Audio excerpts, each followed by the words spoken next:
10 minutes, c'est le temps économisé par nos clients grâce à cette automatisation. Salut, moi c'est Arthur, je suis cofondateur de Outigi et avec Baudouin, on a décidé de créer un nouveau format, le Monthly Make Use Case, et tous les mois, on va partager avec vous un cas d'usage d'automation.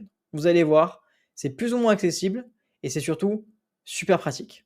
Allez, on se retrouve pour ce cas d'usage, le premier, la gestion automatique des rendez-vous. C'est parti.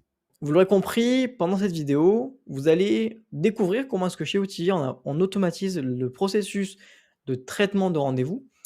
Mais en fait, avant même d'entrer dans la partie technique, je vous ai fait un petit schéma pour vous expliquer le cheminement que l'on a fait et les étapes que suit l'automatisation. Et je vous montrerai aussi, évidemment, à la fin, une démo complète de comment ça se passe quand on prend rendez-vous avec nous. Donc, ce qu'il faut comprendre, c'est que la prise de rendez-vous, notre automatisation, elle va gérer deux choses.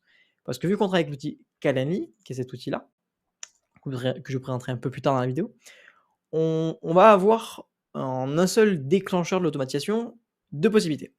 Soit c'est une nouvelle prise de rendez-vous et par conséquent, on a un chemin A qui va être traité que pour la nouvelle prise de rendez-vous. Deuxième possibilité, on va avoir en fait un rendez-vous qui est annulé. Et en fait, c'est pas les mêmes actions que l'on va faire selon le déclencheur. Donc prenons le cas simple. Le cas où le rendez-vous est annulé. Si le rendez-vous est annulé, on va tout simplement recevoir un petit message Slack de notre côté à nous, en interne, pour notifier que la personne a bien annulé son rendez-vous. Parce qu'en fait, ça nous évite à nous de nous pointer pendant le rendez-vous et attendre, alors qu'en fait, la personne a annulé. Parce qu'on a, même si tout est connecté entre Google Agenda, eh ben, on a bien reçu une notification quand c'est annulé. Le cas un peu plus complexe, c'est le cas où c'est une prise de rendez-vous. Alors que la personne ait déjà pris rendez-vous ou pas, ça ne change strictement rien. Dans tous les cas, c'est une nouvelle prise de rendez-vous, que ce soit pour un simple échange ou un besoin bien spécifique pour l'automne ou une création d'application métier. Ça change pas. C'est une nouvelle prise de rendez-vous qui compte. Une fois que ça s'est fait, que la personne a pris rendez-vous avec nous et que Calendly l'a compris, que ça s'est déclenché dans l'automatisation, on va venir regarder dans Pipedrive, donc qui est notre CRM, qui ressemble plus ou moins à ça. On va venir regarder si la personne, en fait, elle existe déjà dans notre CRM avant de passer à n'importe quelle conclusion. Parce que nous, notre but, pour rappel, c'est qu'on veut automatiser le traitement de la prise de rendez-vous. Et dans le traitement, il y a le fait d'être notifié quand on a une nouvelle prise de rendez-vous ou quand un rendez-vous est annulé. Et surtout de venir récupérer les informations de la personne qui prend rendez-vous avec nous et les mettre dans notre CRM pour gérer en fait l'information relative à celui-ci. Et bien sûr, une notification Slack quand c'est une nouvelle prise de rendez-vous. Dans le cas d'une nouvelle prise de rendez-vous et que on va aller chercher l'information dans notre CRM, donc en l'occurrence PrimeDrive, il y a deux possibilités. Soit la personne est déjà référencée dans notre système et par conséquent, on va venir mettre à jour cette information du contact et son entreprise parce qu'elle est déjà référencée. Alors, chez par entreprise, ça va juste rien faire. Et dans le cas où la personne n'existe pas dans notre système, on va venir créer son contact, donc son nom, son prénom, son email, son numéro de téléphone, créer l'entreprise et lui associer. Donc, s'il a enseigné le champ entreprise, on va venir lui créer dans le CRM l'entreprise et l'associer à la personne. Et enfin, on va venir lui ajouter une nouvelle affaire parce que potentiellement la personne a pris rendez-vous pour, je ne sais pas, un besoin d'automatisation. On va venir ajouter de manière automatique une affaire à la personne et l'entreprise. Et petite subtilité supplémentaire, pour nous, on a un framework qu'on suit en interne, des questions à poser, des choses qu'on doit connaître quand une personne prend rendez-vous avec nous, quand c'est pas juste un simple échange. Du coup, on crée une petite note template qu'on vient directement copier dans l'affaire. Rien que ce processus-là, comme je l'ai dit en introduction, ça me fait gagner 10 minutes, mais par client ou du moins par personne qui prend rendez-vous avec nous. C'est considérable. Maintenant que vous avez un peu plus le contexte, un peu plus de brief, j'ai envie de dire, eh ben, on va passer à la partie technique. Et là, pour le coup, on va parler de Make. C'est un outil, vous allez voir, qui est très performant. Et je vais vous expliquer un peu tout ça un peu plus dans le détail. C'est parti. Pour être sûr que tout le monde comprenne bien la partie technique, je vais prendre en 2 minutes un petit peu Make. Make, c'est une plateforme no code qui va vous permettre de créer tout un tas de scénarios d'automatisation et ce, au travers d'une interface relativement simple. Ce que vous voyez à l'écran, ce sont des modules, une espèce de petites bulles, et dans lesquelles ces bulles, on peut y faire plusieurs actions et attendre des actions qui sont des déclencheurs. Les déclencheurs, c'est ce qui va permettre de lancer notre scénario et les actions, c'est ce qui va permettre de communiquer avec les autres modules, donc les autres applications ou une même application si vous le souhaitez. Vous voyez à l'écran qu'on voit du Notion, du Facebook, Google Sheet, et ben en fait, c'est ce que permet Make. Make permet d'interconnecter tout un tas d'outils entre eux. Maintenant que ça c'est plus clair pour tout le monde, on passe au vif du sujet. C'est parti. Bon, je pense que c'est la partie que le plus de monde dans la vidéo attend, c'est la partie plus explicative du scénario, comment il fonctionne dans lui-même. Et bien comme vous pouvez le voir, en fait, mon schéma de tout à l'heure reflète plutôt bien mon scénario, c'est-à-dire qu'on a bien Calendly, donc la gestion de prise de rendez-vous qu'on retrouve ici. On a la partie, CRM qui se trouve là-haut et la partie notification Slack du coup qui se trouve en bas ici et ici. Donc respectivement là et ici. Celle-ci, je ne vous en parlerai pas dans cette vidéo parce que c'est beaucoup trop technique pour le coup. Alors, déjà première chose, on peut remarquer que Calendly est connecté sur mon user, donc il faut bien connecter l'application, à votre compte Make si vous voulez travailler avec. Pour ce faire, il y a différentes méthodes et là, je vous invite à regarder la documentation de Make. Dans mon cas, moi, j'ai connecté mon compte Calendly, qui est un compte d'ailleurs Teams, mais ça change pas grand-chose et par conséquent, on va le relier à Make via ce qu'on appelle une API. Ça vous intéresse que je fasse des vidéos plus type tutoriel sur qu'est-ce qu'une API, qu'est-ce qu'un webhook, qu'est-ce que le JSON? Faites-moi signe en commentaire et j'en prendrai compte. Je suis à la recherche de nouveaux concepts, donc c'est le moment de vous lâcher. Reprenons le scénario. On a 2 cas. Le premier, c'est un événement, dans Calendly, ça vous l'avez compris, mais il y a 2 possibilités. Soit c'est une nouvelle prise de rendez-vous, auquel cas je vais chercher plus d'informations sur mon rendez-vous en question pour aller après alimenter mon CRM ou pas. Soit c'est une annulation de rendez-vous. Ce module-là fait les 2.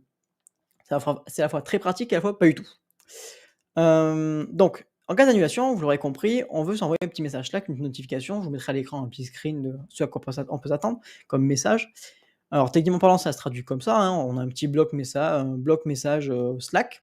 Alors ça marche avec Telegram, Discord, ce que vous voulez, nous on utilise Slack en interne, ça c'est comme vous voulez. On met le channel, si c'est privé et cetera, on renseigne tout. On écrit notre petit message. Là, vous êtes en train de me dire: «Mais Arthur, je comprends pas ton truc là, c'est pas du texte». Parce qu'en fait, on a fait ce qu'on appelle un bloc Slack. C'est un moyen pour nous de faire des messages bien designés, bien propres, comme si on l'écrivait en HTML, sauf que là, bah, c'est du JSON, tout simplement. Donc encore une fois, si ça t'intéresse d'avoir des notions plus avancées sur le JSON et cetera, faites-moi signe en commentaire. Dans le cas où c'est une création, c'est-à-dire que c'est une nouvelle prise de rendez-vous et pas une annulation, et bien en fait, il va se passer quelque chose au niveau de notre CRM. Parce que pour rappel, nous on veut que quand on a un nouveau rendez-vous, on veut aller regarder ce qui se passe dans le CRM. Et dans le cas de notre CRM, il y a 2 possibilités. Soit il va nous retourner que la personne existe déjà, et donc potentiellement l'entreprise aussi, et donc un deal déjà associé. Soit la personne n'existe pas, et il va falloir créer des choses, la route du haut. Donc ici, si on se rend dans notre CRM, il se passe ça. On va pouvoir aller chercher dans un premier temps au niveau de la personne, si son email est déjà référencé dans la base de données, dans notre CRM. Si elle n'existe pas, eh ben, on va venir créer la personne, créer une entreprise, parce qu'on part du principe que si la personne n'existe pas, c'est que l'entreprise n'existe pas. On pourrait faire plein d'autres conditions, mais nous, on a préféré rester simple et trier à la main les 2%. On va venir mettre à jour la personne pour lier la personne à l'entreprise, on va venir ajouter un deal à la personne, mettre un statut, des mots, et cetera. Créer une petite note et une task pour annoncer, la prise de rendez-vous avec la date de rendez-vous et le lien Meet. Ça, c'est plutôt pratique. Et dans le cas contraire, dans le cas où cette personne existe déjà en fait dans notre CRM et c'est une reprise de contact, on va venir en fait, tout simplement, mettre à jour ces informations, mais peut-être qu'elle a renseigné un nouveau mail ou peut-être qu'elle a renseigné un nouveau numéro de téléphone. Ces informations-là, on va les mettre à jour dans notre CRM. Et une fois que c'est fait ça, on va venir chercher un deal, si elle a déjà un deal qui est associé. Si oui, on va venir, créer une note, sinon, on va juste rien faire parce que c'est peut-être, une personne qui a déjà été contactée, c'est peut-être juste un partenaire qui nous a fait un simple échange ou des choses comme ça. Ça, c'est propre à nos concepts à nous, à nos manières de travailler, mais vous pouvez l'adapter encore une fois, vous, à votre besoin. Et enfin, comme c'est prévu dans notre dans notre petit schéma, on va venir, s'envoyer une notification et encore une fois, je vous mettrai un exemple à l'écran. Voilà, j'espère que ça vous a plu, que cette partie technique était assez intéressante, assez, poussée et bien évidemment, la technique, c'est bien beau, mais il faut vérifier que ça marche. C'est parti. Bon, déjà, vous allez voir que spoiler, oui, parce que ça tourne chez nous et on me l'a montré dans la partie écrite, mais bon, une petite vidéo avec le concret, c'est toujours sympa. Donc maintenant, je vous prends rendez-vous avec moi-même le jeudi 5 octobre à 16h15. C'est parti. Je rentre mes petites informations. Alors, pour l'exemple, je vais m'appeler Dupont, Duponti, voilà, très bien. Mon email, ça va être demo@outv.com, voilà. Mon numéro de téléphone, ça va être celui-ci, évidemment, ce n'est pas le vrai, hein, ne le prenez pas. Nom d'entreprise, je vais m'appeler, Outivibis, comme ça. Je suis en recherche de quoi? Moi, je suis en recherche d'une formation sur Make et j'ai connu Arthur au travers de LinkedIn. Donc là, je vais confirmer l'événement. Voilà, donc on a bien l'événement qui s'est confirmé. Alors vous, vous voyez pas, mais il y a un pop-up qui va apparaître sur mon écran de Slack, voilà, qui vient d'apparaître, qui me confirme bien la prise de rendez-vous. Donc je suis notifié presque en temps réel pour le coup. Et si je me rends dans mon Pipedrive et que je vais sur demo@outils.com, vous allez voir que je vais trouver mon affaire. Donc, ce qui se passe, c'est que là, j'ai, Dupont-Duponty qui s'est créé comme page, j'ai le numéro de téléphone, l'email, son prénom et son nom, donc ça, c'est cool. J'ai bien Entreprise qui s'est créée, donc ça, c'est parfait, j'ai pas besoin de le faire. Et qu'est-ce que j'ai? Qu'est-ce que j'ai? J'ai bien une affaire qui s'est créée, donc ça, c'est cool. J'ai vraiment rien à faire, c'est du all inclusive avec nous. Donc ce qui nous met plutôt pas mal et si on regarde bien, on a bien notre petite note qui apparaît, donc c'est parfait et en plus, la petite participation avec le lien Google Meet. Donc tout est bon. Donc vraiment, vous pouvez voir que cette automatisation, elle fait gagner vraiment beaucoup de temps. Je vous laisse imaginer si à la main, je devais me rendre dans mon Calendly, si je devais me rendre dans mon agenda pour vérifier la date, pour me rappeler de la date, que je me rende ensuite dans mon CRM. Bon, ça marche avec HubSpot, Salesforce, ce que vous voulez, nous, c'est pas grave, mais ça marche avec tout.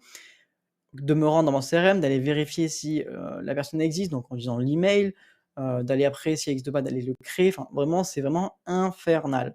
Donc cette automatisation, comme je l'ai dit en début de vidéo, nous fait vraiment gagner un temps considérable. C'est tout pour la vidéo. J'espère que celle-ci vous aura plu, que ce premier cas d'usage de mec vous aura plu. Moi, je me suis régalé à la tournée et avec Baudouin, on s'est éclaté à la tournée, à préparer tout ça. On a mis pas mal de choses. Petite dédicace à Marina et Jennifer qui regardent cette vidéo, qui se reconnaîtront, qui ont beaucoup participé à élaborer tout ce projet des Monty Make Use Case. Et moi, je vous donne rendez-vous au prochain. Allez, ciao tout le monde.